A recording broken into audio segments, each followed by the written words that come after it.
ሰላም ጤና ይስጥልን ውድ የሰብለና በዛብህ ዩቲዩብ ቻናል ቤተሰቦች እንዴት ናችሁ? በያላችሁበት ሰላምታ ይድረስ ብያለሁ። ዛሬም እንደተለመደው አዲስ ቪዲዮ ይዤላችሁ መጥቻለሁ። ከዛ በፊት ግን የሰብለና በዛብህ ዩቲዩብ ቻናል ቤተሰቦች ይህንን ቪዲዮ ሼር፣ ላይክ እና እንዲሁም ደግሞ ሰብስክራይብ በማድረግ ለምትወዷቸው በማድረስ የሰብለና በዛብህ ዩቲዩብ ቻናል ተከታታዮችን እናስፋ። በፊትም ብዙ ናቸው፣ አሁንም ወደ ብዙዎች እንድረስ ላለው ዛሬ የምናነሳው እንግዲህ ስለ ፍቅር ግንኙነት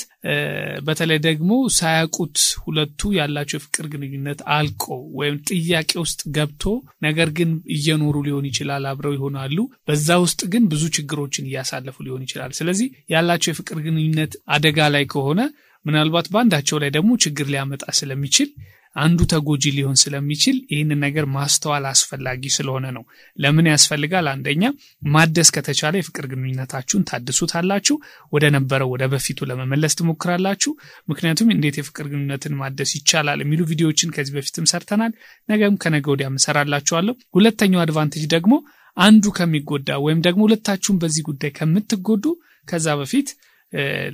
ላላችሁ መጥፎ ግንኙነት መፍትሄ እንድታበጁለት ስለሚያስፈልግ ማለት ነው። ስለዚህ የፍቅር ግንኙነታችሁ ጥያቄ ውስጥ ገብቶ ወይም ደግሞ ጥሩ ያልሆነበት ሁኔታ ላይ መሆኑን የሚያሳዩአችሁ በጣም ወሳኝ የሆኑ ምልክቶች አሉ። ከነዚህ ውስጥ የመጀመሪያው የመቀራረብ ስሜታችሁ ከጠፋ ነው፣ ወይም እየቀነሰ መጥቷል፣ ወይም ደግሞ ሙሉ በሙሉ ጠፍቶ ሊሆን ይችላል። ብዙ ጊዜ አናስተውለውም ይሄን ነገር፣ ግን በምን ቼክ ማድረግ ትችላላችሁ መሰላችሁ? የመቀራረብ ስሜታችሁ ጠፍቷል፣ ያላችሁ ውስጥ ለውስጥ መናበብ ስሜት ለስሜት መግባባታችሁ ቀንሷል፣ ጠፍቷል ማለት እንግዲህ በተለያየ ምክንያት በደንብ አትጫወቱም፣ አታወሩም፣ በጋራ አትስቁም። ቀልዶቻችሁ ከዚህ በፊት በነበራችሁ ጥሩ የፍቅር ግንኙነት የመጀመሪያዎቹ አካባቢ የነበራችሁ ስሜት ለምሳሌ አንቺ እሱን ለማዝናናት ዘና ለማድረግ እሱ አንቺን ዘላ ለማድረግ የምታደርጓቸው ነገሮች የጋራ ሐሳብ ይዛችሁ የጋራ የሚያዝናኑ ነገሮችን ይዛችሁ በጋራ መሳቅ መጫወቱ ያ ስሜት ያ ድባብ ጠፍቶ ከሆነ ያላችሁ ነገር ከዛ ይራቀ ከሆነና አንዳችሁ ባንዳችሁ ጨዋታ ወይም ደግሞ ቀልድ የማትስቁ ወይም ደግሞ ዘና የማያደርጓችሁ ስሜት ውስጥ ከሆነ ያላችሁ ወይም ያንን ሞራል አጣችሁ ከሆነ እሱን ለማዝናናት ወይም አንቺን ዘና ለማድረግ ወይም እርስ በርስ ያላችሁ ያ መግባባትና መሳቅ መቃለድ ስሜት ጠፍቶ ከሆነ ይሄ አንደኛው የፍቅር ግንኙነታችሁ ጥሩ ሁኔታ ላይ አለመሆኑን ማሳያ ነው። ሌላኛው ሁለተኛው ነገር ደግሞ ንግግራችሁ እየጠነከረ ከመጣ ወይም ደግሞ በጭቅጭቅና በግጭት የተሞላ ከሆነ ይሄ ምን ለማለት ነው? ሁሉ ጊዜ በተለያዩ ነገሮች ስታወሩ ስትነጋገሩ ለጸብ የሚጋብዝ ስሜት ላይ ሆናችሁ ራሳችሁን የምታገኙት ከሆነ በየቀኑ በመታደርጓቸው በመተነጋገሯቸው ነገሮች ብዙ ጊዜ ተጨቃጭቃችሁና ተጋጭታችሁ ተጫጫዋችሁ የምታቆሙ ከሆነ ለረጅም ጊዜ ዝም የምትባባሉ ከሆነ በእንደዚህ አይነት ነገሮች እና በትንሽ በትልቁ ሰዎች ለጸብ የሚጋብዝ አይነት ንግግር ውስጥ ከሆናችሁ ይሄ የፍቅር ግንኙነታችሁ ጥያቄ ውስጥ መሆኑን የሚያሳይ ነው። ነገ ምን ሊያመጣ እንደሚችል እንግዲህ እናንተ ተገምቱታላችሁ ማለት ነው። ስሜታችሁ ጥሩ ላይ አይደለም ያለው፣ አንቺስ ለሱስ ላንቺ ያላችሁ ስሜት ጥሩ ነገር ላይ አይደለም ያለው። በተለያየ ምክንያት ሊመጣ ይችላል። ይሄ በጊዜ ሂደት እናንተ ጋር በመጡ የተለያዩ ባህሪዎች የተለያዩ ነገሮች ሊሆን ይችላል የተፈጠረው። ስለዚህ በትንሽ ነገር ስትነጋገሩ የሆነ ሐሳብ ስታነሱ ሁሉ ጊዜም ለጸብ የሚጋብዝ ንግግር ላይ የምትገቡ ከሆነ ቆም ብላችሁ ማሰብ ያስፈልጋችኋል። ምክንያቱም ይሄ ነገር ከጊዜ በኋላ በእናንተ ላይ ችግር ሊፈጠር ስለሚችል ማለት ነው። ሌላኛው ሶስተኛው ነገር ደግሞ መጥፎ ትውስታዎችን ብቻ የምታስቡ ከሆነ ብዙ ጊዜ አምሯችሁ ላይ የሚመጣው የሁለታችሁ ያላችሁ መጥፎ ትዝታዎች ብዙ ጊዜ አምሯችሁ ላይ የሚመላለሱ ከሆነ በፍቅር ግንኙነት ውስጥ እንግዲህ ጥሩ ጊዜያቶችም ይኖራሉ። በጓደኝነት ልክ አሁን እንዳልኩት ደግሞ በአንዳንድ ነገሮች መጋጨት ጥሩ ያልሆነ ስሜት በመጋጨታችሁ የተፈጠሩ ጥሩ ያልሆኑ ትዝታዎች ሊኖሩ ይችላሉና አምሯችሁ ብዙ ጊዜ እነሱን የሚያመላልስ ከሆነ ያላችሁበት ሁኔታ ጥሩ አይደለም ማለት ነው። ለምሳሌ በጣም በተናደደ ስሜት በጥላቻ ስሜት ነው ያላችሁት አንዳችሁ ባንዳችሁ ላይ ያ ሲሆን ደግሞ ምን ይሆናል ማለት ነው? መልካም ነገሮችን ያስታውስም አምሯችን ያለንበት ነገር በተናደደ ሁኔታ በጥላቻ ስሜት ውስጥ ከሆነን አእምሮአችን ላይ የሚመላለሰው ሁሉ ጊዜ የሚሆነው ምንድነው መጥፎ ትዝታዎቻችን ትውስታዎቻችን ይመጣሉ ስለዚህ እነዚህ ነገሮች ሲደራረቡ ምንድነው የሚሆነው ለመልካም ብለን የተናገርነው ነገር የቀለድነው ነገር በሙሉ ወደ ጸብ ሊቀየር ይችላል ማለት ነው ያ ውስጣችን ላይ እየተፈጠረ የመጣው ስሜት የሚያመጣው ጫና ነው ስለዚህ መጥፎ ትውስታዎች አእምሮአችሁ ላይ በተደጋጋሚ የሚመጡ ከሆነ የፍቅር አጋርሽ ስታዩ መታስቡት እሷን ስታስብ የሚመጡብ መጥፎ ትዝታዎችን ስታስቢ አእምሮሽ ላይ የሚመጡት ያሳለፋችኋቸው መጥፎ ትዝታዎች የተነጋገራችሁባቸው የተቀያየማችሁባቸው ወይም እንደዛ አይነት የሆነ የጥላቻ ስሜት ውስጣችሁ ላይ የሚመላለስ ከሆነ ጥሩ ጊዜያቶችን እየረሳ ከመጣ አእምሮአችሁ ስሜታችሁ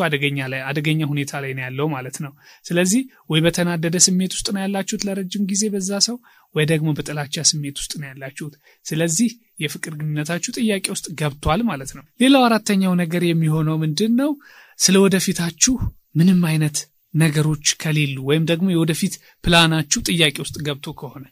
ከዚህ በፊት በነበራችሁ መልካም ግንኙነቶች ስትገናኙ አንተ ከሷ በፊት የነበራችሁ የወደፊት ራእዮች ይኖራሉ ወይም በጋራ እነዛ ነገር ደግሞ አስተካክላችሁ በጋራ ልትኖሩት የምታስቡት የወደፊት የሆነ የጋራ ፕላን ይኖራችኋል ያ ነገር ጥያቄ ውስጥ ገብቶ ያገኛችሁት ከሆነ ራሳችሁን ስታስቡ ስለወደፊት ማሰብ አይደለም አሁን ላይ ያላችሁ ነገር ሁሉ ጊዜ ያልተመቻቸ ከሆነ ዛሬያችሁ አብራችሁ ተሳልፏቸው ትላንታችሁ ያንዳንዱ ነገር ወደፊት የሚያሻግር አይነት ስሜት ከሌለ የወደፊት የሆነ ነገር ላይ ማታወሩበት ሆናችሁ ራሳችሁን ካገኛችሁ በዛ ውስጣችሁ እናንተ ሳታውቁት ውስጣችሁ ተስፋ ቆርጦ ሊሆን ይችላል ለምን ምክንያቱም በመነጋገር በግጭት በብዙ ነገሮች በጥላቻ በመጥፎ በብስጭት ስሜት ውስጥ ያለ ሰው በሆነ ነገር ላይ የጋራ ነገሩን ትቶ እነዛ ስሜቶች ላይ ቆሟል ማለት ነው ስለዚህ ራሳችሁን ስታስቡ የወደፊት ያላችኋቸው ነገሮች ሁሉ ጥያቄ ውስጥ ገብተው ከሆነ የፍቅር ግንኙነታችሁ እያበቃ ሊሆን ይችላል ማለት ነው ስለዚህ እነዚህ ማስተዋል መቻል አለባችሁ አንደኛ ለምን ይጠቅማችኋል ቆም ብሎ ማሰብና የሆነ ነገራችን መስተካከል አለበት መታገዝ ካለብን መታገዝ አለብን በአማካሪዎች በስነ ልቦና ሊሆን ይችላል በጸሎት ሊሆን ይችላል የነበረን ነገር ወደፊታችን ትልቅ ነው ደስ የሚል ነገር ነው ያንን ነገር ለምንድን ነው ያጣ ነው ስለዚህ መነጋገር አለብን ብላችሁ ማስተዋል መቻል አለባችሁ ከዛ ስሜት መውጣት መቻል አለባችሁ ስለዚህ ወደዛ ነገር ለመምጣት አንደኛ ትሞክራላችሁ መታደስ ካለበት የፍቅር ግንኙነታችሁ ይታደስና ይቀጥላል ማለት ነው ካልሆነ ደግሞ ያላችሁበት ሁኔታ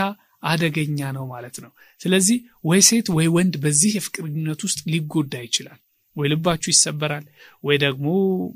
መጥፎ የሚባል ትዝታ ሊኖራችሁ ይችላል ስለዚህ ጸብ ውስጥ ከመግባታችሁ ግጭት ውስጥ ከመግባታችሁ ትላንት አብረው ተቃቅፈው መላቀቅ የማይፈልጉ ሰዎች ዛሬ በጸብ የሚፈላለጉ ከሆነ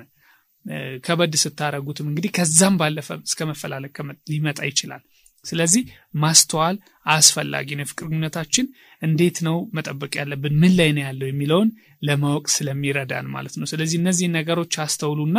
ራሳችሁን ጠይቁ ከጓደኞቻችሁ ጋር አውሩ ከፍቅር አጋራችሁ ጋር ተነጋገሩ አስተውሉና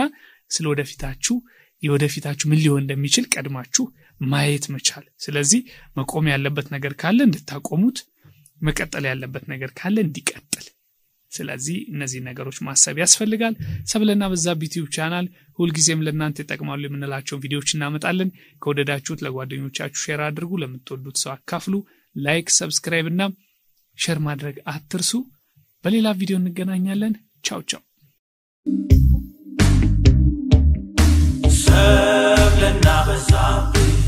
ሰብለና በዛብህ